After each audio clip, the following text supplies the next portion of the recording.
Have you ever found yourself stuck or lost when creating a character for Dungeons & Dragons? Well, here's a quick Ticklist guide on how to make your Dungeons & Dragons character and the extra steps needed when looking at a character for a campaign. Dungeon Masters, this can also be a good guide on how to prompt more information for your players. Step 1. Setting. The first thing you'll want to do is figure out the setting for the game. Ask your Dungeon Master for bits and pieces of information. What's the beginning of the story? What's the density of magic in your area? What is the overall themes of the story? What sort of religious influences are there? These are all key things that will be involved in 90% plus of your Dungeons & Dragons games, so getting a head start on these will really help you develop the idea for your character. Knowing where you're starting and what the first quest is going to look like, even if it's not solid and still vague, can still be a great way to bring up some inspiration. It also helps you in making a character that doesn't stick out like a massive sore thumb. You wouldn't want Mario in your Witcher 3 setting, for instance. If you come to a table with a pre-made character idea, please be ready to adjust to the setting.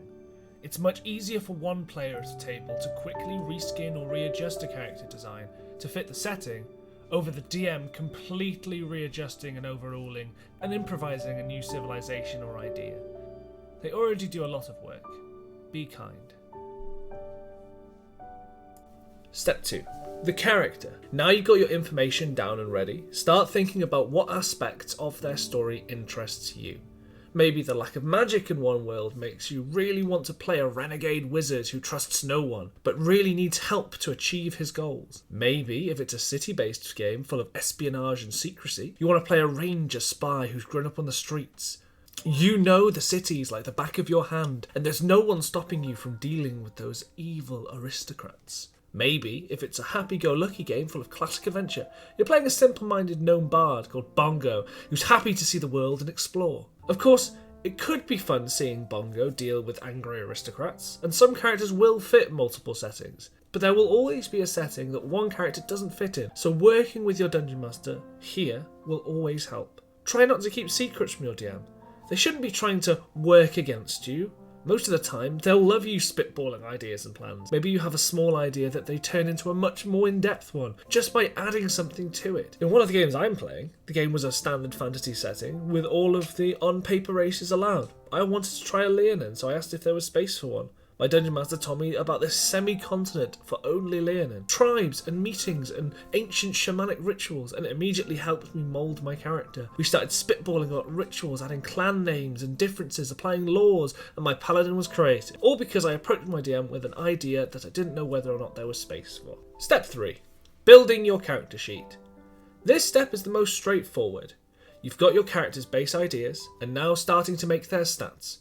Follow whatever way your Dungeon Master wants you to make them. It could be standard array, rolls, point buy, or some other method of work. Don't keep secrets from your Dungeon Master, they aren't here to hinder you. If you want to have a special thing to be prevalent in the game, let them know, because Dungeon Masters miss things, and that's okay because they're human. You don't want your dark, edgy secret to be completely overlooked because you didn't tell your Dungeon Master. You don't want them to be confused and agitated when you suddenly spring it upon them and they've had no idea, because they're not going to be able to put it in your story. Step 4. Writing up your backstory. This section can be as long as you want it to be. When making a backstory, there's a few things that are important to consider. Why are they adventuring? Make sure a character has a desire to actually be involved in the story. Have they got an end-of-life goal? Presenting goals to your Dungeon Master in the world gives them tools to work with, builds linked NPCs, gets your character involved in the actual plot. You can write your backstory in many different ways. Some people do bullet points in like a start, middle and end sort of way. Some people will write just a journal entry from first person to third person to second person, whatever you see fit. All of these are fine. The more you have, the more things your Dungeon Master has to work with. After you've given your backstory to your Dungeon Master, expect them to come back with questions or suggestions or extra things that they can add. Perhaps you want to rewrite your backstory after their first set of feedback. Perhaps you didn't like one thing and really like another. Be able to open up with new ideas and work with your Dungeon Master. Step 5. The game. When you start your session, There's a couple of things you should consider. Writing a backstory doesn't close the book on your character. Rather, it just colours the journal in which your character's story is about to be written. The first thing you want to do is make allies. What reason does your character have for teaming up with the other players? In my opinion, this is the most crucial thing to get sorted with your character. This is not me saying, be friends with everyone, go with everyone else.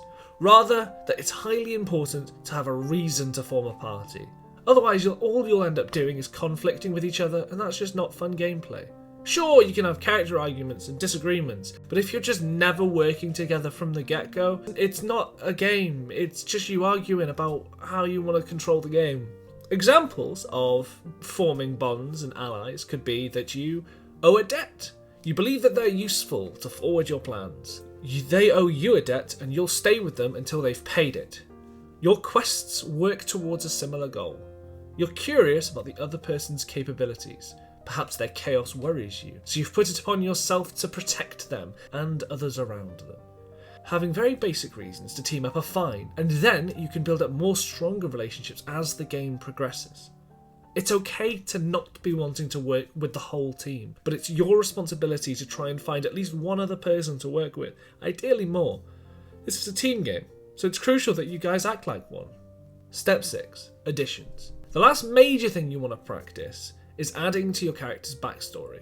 Not major steps perhaps, but little things.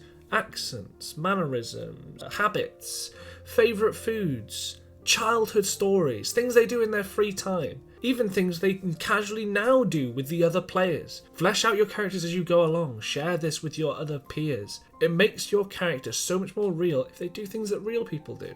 How do they pass their time during a short and long rest? Do they exercise, read, play dice, nap? Do they play with a familiar?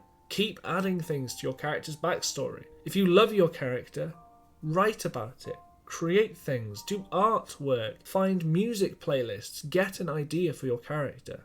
As a closing statement, just remember your Dungeon Master should be working with you, not against you. You're playing with others. Work towards playing with them, not alone next to people. The game is meant to be fun. Do as much work as you're comfortable, but remember that writing guides your Dungeon Master in the direction you as a player want to go. Enjoy your game! This is just one way to build a character backstory. I very much hope you found this video useful. If you have any additional steps, want more clarification, or just want to send me a nice or nasty message, please leave a comment. If you enjoyed the video, please leave a like. It's been fun, have a wonderful day, and remember, when you're looking at your skills, remember to add your proficiency bonus. Goodbye.